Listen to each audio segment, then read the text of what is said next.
Hi everyone मु लिपुन आपण मान को लिपुन ओडिया टीवी चैनल को बहुत बहुत स्वागत करूची।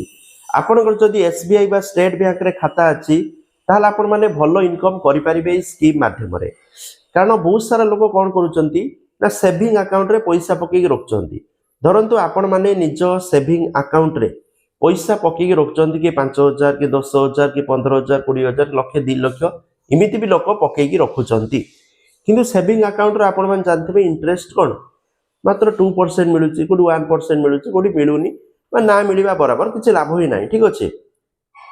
किंतु जदि आप पैसा को जदि भी अल्प पैसा आपंकर इनकम होची तथापि आपण माने ए स्कीम रे पैसा इन्वेस्टमेंट करि परिबे।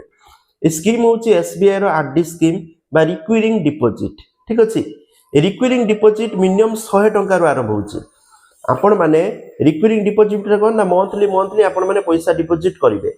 धरंतु मंथली मिनिमम 100 टंका रो आरंभ करि परिबे। मैक्सिमम आपण को इच्छा आपण को लागुची आपण माने मासिक 100 टंका दे परिबे कि 10000 दे परिबे कि 2000 दे परिबे कि 500 दे परिबे जत्ति देबे मंथली सती दे दे चलिबे।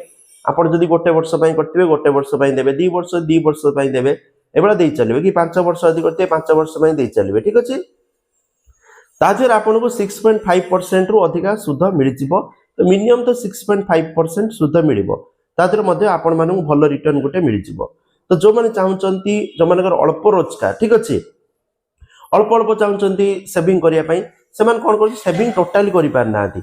विश्वास करिबेन टोटल करि पार नाथि सब पैसा खर्च। तेनु सेमान जदी एसबीआई रे आरडी स्कीम रे भाग नेबे बा एसबीआई आरडी स्कीम रो अकाउंट खोलिबे ताले प्रति मास 500 कटि चलियो किछि जणा पडिबोनी भलो सुध मिलिबो।